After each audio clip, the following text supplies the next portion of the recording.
आवडीने भावे हरिनाम घेतली, तुझी चिंता त्याची सर्व आहे. नको खेद करू कोणत्या गोष्टीचा, पती लक्ष्मीचा जाणते. प्रस्तुत प्राप्त प्रसंगी कीर्तन रूपी सेवेकरता निवडलेला अभंग शांतीप्रभू एकनाथ महाराजांच्या हरिपाठातील असून 5 धर्माचा अभंग आज सेवेकरता निवडलेला आहे.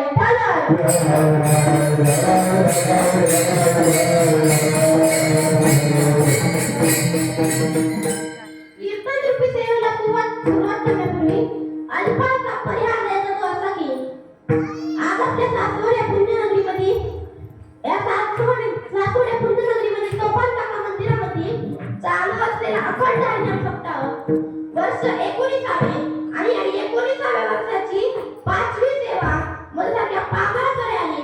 याबद्दल मी तुम्हा सर्वांचे आवडीने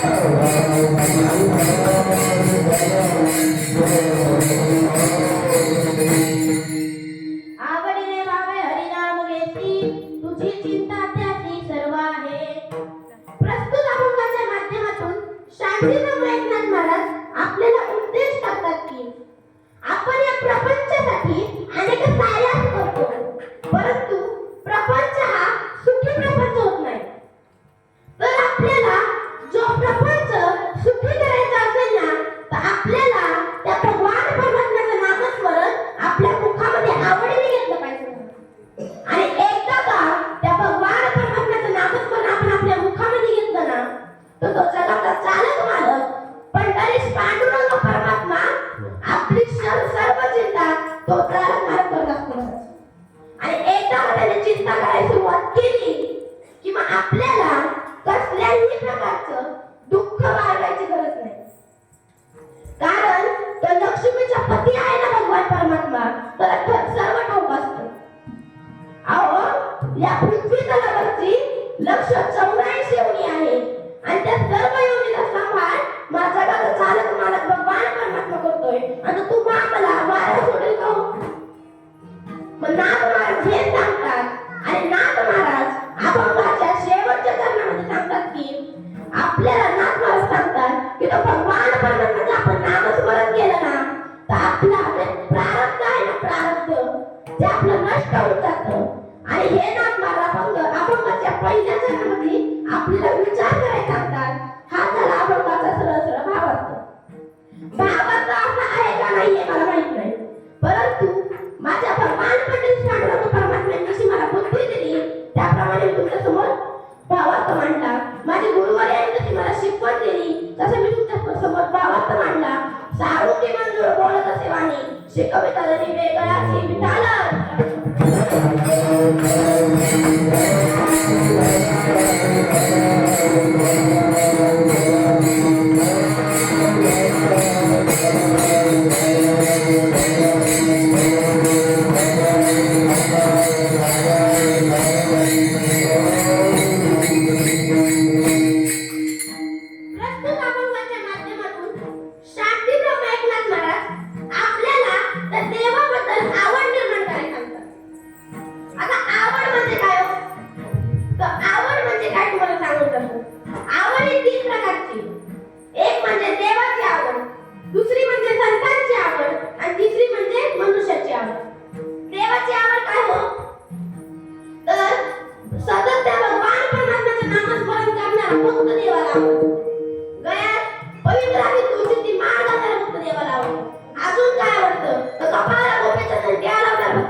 Yeah.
मनुष्याची आवड काय तर आपली पुढची पिढी ही सुखाची जावी आणि आपलं घर आहे ना ते धनधान्याने भरावं असावं. परंतु मनुष्याची अपेक्षा कधीही पूर्ण होत नाही म्हणत. कारण मनुष्य हा सुखाच्या मागे पळतो परंतु त्याला सुख हे मिळत नाही. त्यामुळे त्या कुठल्याच अपेक्षा पूर्ण होत नाही. आता आतापर्यंत तुम्हाला सुखाचं सांगतो, आतापर्यंत आपल्या वडिलांनी सर्वांनी संसार केला पण कुणाचा पूर्ण झाला हो? आजा मेला पंजा मेला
तुमच्या पूर्वजांना तुमच्या मुलाबाळांना कुणालाही सुख मिळत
त्या पांडवांवरती आलेल्या प्रत्येक संकटाची दखल माता गाता चालक मानव श्रीकृष्ण भगवान परमात्म्याने होता महाराज. नोहे नोहे माझ्या द्रौपदीवरती संकट आलं तर ते भगवान परमात्म्याने ते सोडून निवारण केलं त्या संकटाचं. काय संकट आलं? बर सभेमध्ये द्रौपदीचं वस्त्र आवडलं होतं तर माझा स्वतः भगवान परमात्मा साडी होत्या बघ त्या द्रौपदीला साडी पुरवली. कसं चादर हो तर त्या द्रौपदीने त्या भगवंताचे निर्मळपणे भक्त केले आणि अंतःकरणापासून त्या भगवंताचं नामस्मरण केलं. मग नाथ महाराज सांगतात आपल्याला सुद्धा तुम्ही सुद्धा नामस्मरण करा, कारण हे नामस्मरण ना खूप सोपं आहे महाराज. नाम घेता वाया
घेता त्यावेळेस शकुनी मामा एक युक्ती आखतो.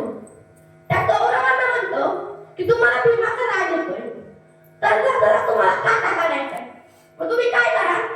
उद्या सकाळी येताना विषाचे लाडू बनवून आणा. असं म्हटल्यावर सर्व कौरव करून आणतात आणि दुसरा दिवस उदकतो. पुन्हा सर्व राजकुमार वनामध्ये खेळायला येतात आणि खेळ खेळून ते दमतात. आणि दमल्यानंतर मग आता ते संपल्यानंतर दाराखाली बसतात आणि दाराखाली बसल्यावर कौरव आहेत ना कौरव ती पांडवांमधले भीमाला बोलवतात. भीमाला बोलवतात आणि भीमाला म्हणतात आम्ही तुझ्यासाठी लाडू आणले. आणि भीमा खायला खायला ना का आपण तत्पर असायचा आणि त्यात तिला लाडू त्याला लय आवडायचे आणि भीमाने लाडू खायला सुरुवात केलं. लाडू संपले थोड्या वेळाने भीमावर विषाचा प्रभाव सुरू झाला आणि सुरू होताना भीम बेशुद्ध पडला. आता भीमाचा काटा काढायचा म्हणल्यावर सर्व कौरव भीमाच्या कडेने उभे राहिले आणि त्यांनी पुन्हा एकदा फोन आणला. जंगलामध्ये जायचं, झाडाचं बेल तोडून आणायचे आणि भीमाला बांधायचं. सर्व गेले, बेल आणले, भीमाला बांधलं आणि सर्वांनी भीमाला उचललं आणि गंगेमध्ये टाकलं. आता भीम बेशुद्ध असल्या कारणास्तव गंगा त्या साईडने वाहत होती, त्या साईडने भीम जाऊ लागला. थोड्या वेळाने भीम नदीच्या काठाशी खाली जाऊ लागला आणि खाली गेल्यावर तो कोपऱ्यात तो पडला होता. आणि त्या टायमिंगला तिथं होतं शेषाचं राज्य म्हणजे पाताळ लोक आणि शेषाची मुलगी आपल्या राज्यामध्ये फेरफटका मारताना तिच्या भीमापाशी आली आणि जसं तिने भीमाला पाहिलं तिने भीमाला बघून घेतलं. तिला भीम आवडायला लागला. तिने भीमाला उचललं आणि आपल्या राजवाड्यामध्ये घेऊन आलं आणि आपल्या वडिलांना सांगितलं, बाबा मला याच्यासोबत काय करायचंय, लग्न करायचंय, मला हा मुलगा आवडलेला आहे, मला याच्यासोबत लग्न करायचंय. तेव्हा ते बाबा म्हणले, अगं पोरी, सापाचं माणसाचं कुठं लग्न होतं का? तू एक सर्पिन आहे आणि हा एक माणूस आहे, दोघांचं लग्न नाही होऊ शकत. तिने हट्ट धरला, मला याच्यासोबत लग्न करायचं म्हणल्यावर शेषनाग तो सिंहासनावर उठला आणि खाली आला. भीमा जर पाहिलं तर भीम गतप्राण झाला होता म्हणजे मेलेला होता. तो शेषनाग त्या मुलीला म्हणतो, अगं ए मुली, हा तर मेलेला आहे, तू ह्यासोबत लग्न करणार? तेव्हा ती मुलगी म्हणती, तुम्हाला मी काही येडे वाटलं का? आपल्याला इंद्रदेवानी अमृत दिलेले अमृत आपण त्याला रक्षक आहोत आणि आपल्याकडे 100 गुण मिळते आणि 100 गुणांमधला एक ठेवा आपण घेऊ नाही का शकत? तेव्हा तो शेषनाग म्हणतो, अगं पोरी, ते फक्त आपल्याला रक्षण करण्यासाठी दिले, ते आपल्याला काही पेला दिलं नाही दिलं. तेव्हा ती मुलगी म्हणती, अहो बाबा, तो लागतो तरी पाणी नाही का टाकायचं? असं म्हणलं तर शेषनागाला सुद्धा पटत नाही. परंतु मुलीचा हट्ट असतो, एक मुलगी असते. त्यामुळे तो काय करतो, लेटर पॅड घेतो, त्या लेटर पॅडवर आपली सही करतो आणि आपल्या एका मुलाकडे देतो आणि त्या मुलाला सांगतो, जा आणि अमृताचा एक थेंब घेऊन ये. तो जातो आणि अमृताचा एक थेंब घेतो आणि येतो भीमाच्या मुखामध्ये टाकतो.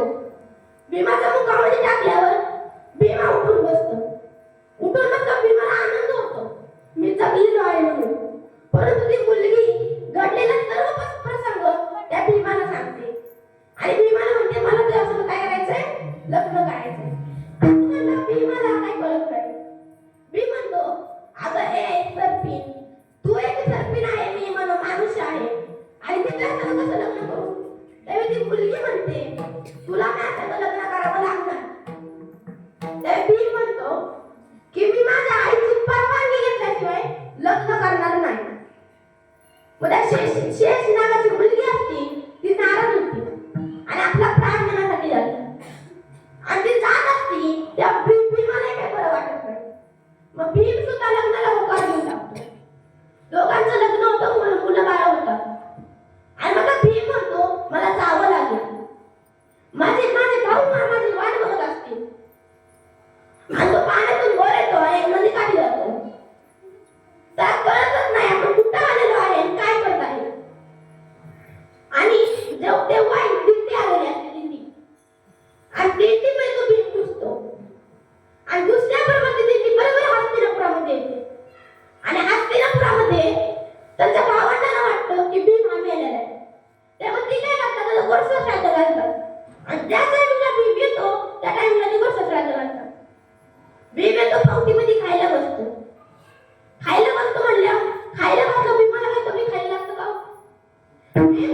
सगळ्या लोकांचं एकटं म्हणून टाकतो. मग पांडवांना प्रश्न पडतो की आपल्या भावापेक्षा एवढं जास्त कोण खाणार नव्हतं. मग हा कुठला बाबा आलाय? मग तेव्हा भीम सांगतो, घडलेला सर्व प्रसंग सांगतो आणि मग जातो. आणि मग आता मला सांगा, भगवंताने चिंता होती का नाही? तो पाताळमध्ये गेलता, परत आला. का आला? त्याने भगवंताचं नामस्मरण केलं. कसं केलं? आवडीने भावनेने केलं. म्हणून भगवंत चिंता करत होता. आणि हेच जगत गुरु तुकोबराय अभंगाच्या पहिल्या चरणात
आणि बकरू घेऊन जाताना जेवढं बकरूचं वजन आहे ना तेवढं येताना पाहिजे.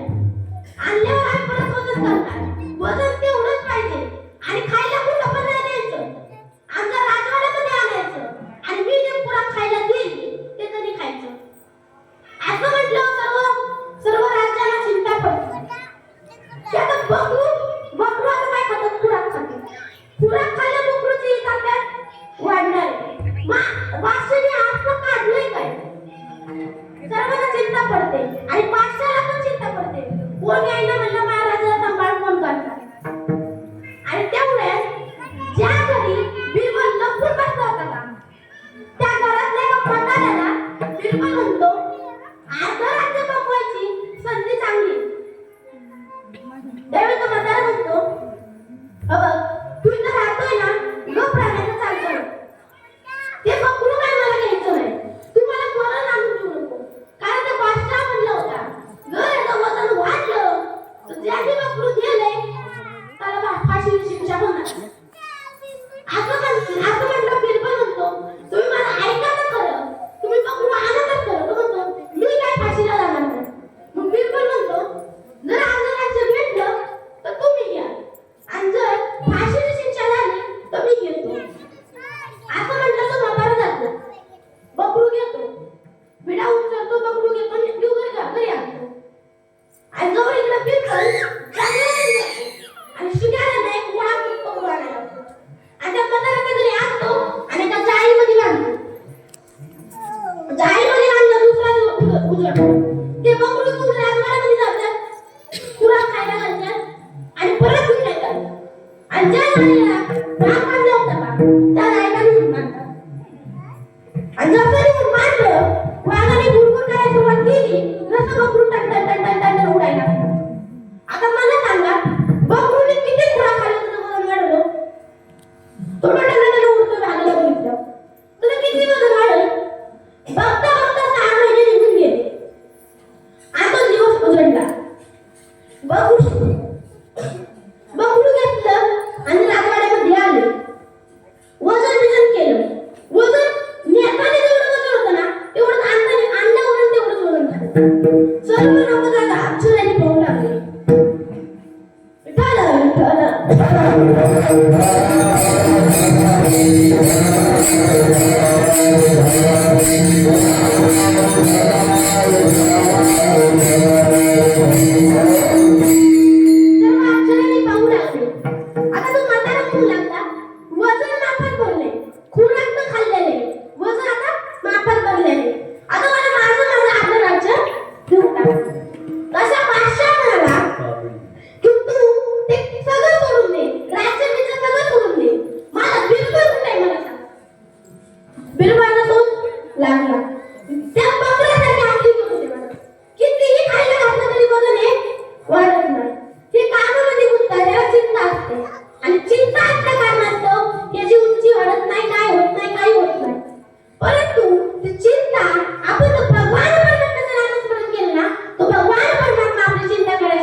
पती लक्ष्मीचा दान दे.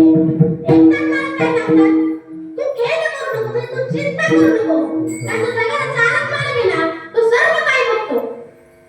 आधी आपण मला एक दृष्टांत पटवून देतो. मंगळवेढ्याचं चोकोबार सर्वांना माहित आहे का? सर्वांना माहित आहे? ते चोकोबार आहे, कुणाची परिस्थिती खूप गरीब होती ना, ते दुसऱ्याच्या बांधावर काम करण्यासाठी जायचे आणि काम झाल्यावरती त्यांना काल परवाची शिळी भाकर भेटायची आणि अशा त्यांचा संसार चालू होता. आणि त्या संसाराला आगळं वेगळं वळण येतं म्हणून त्याच्या बायकोला म्हणजे लक्ष्मी मातेला डोहाळे फुटतात. डोहाळे आल्यानंतर लक्ष्मी आता बाळपण जवळ आलेले. लक्ष्मी माते चोकोबार आईला म्हणते, आता बाळपण जवळ आले, म्हणजे वत्साला बोलवता का? वत्साला बोलवता का म्हणल्यावर चोकोबार आहे, हो नाही हो नाही हो नाही करतात. 1 महिन्यामध्ये 15 दिवस सुद्धा निघून जातात. आणि 15 दिवस निघून गेल्यावर लक्ष्मी माता म्हणते, तुम्हाला जायचंय का? तेव्हा चोकोबार म्हणतात, मी जातो आणि त्या बहिणीला घेऊन येतो. चोकोबार घराबाहेर पडल्यावर कातरावरून कारतीला चालतात आणि त्या भगवान परमेश्वराचं नामस्मरण करतात. विठ्ठल माझा माझा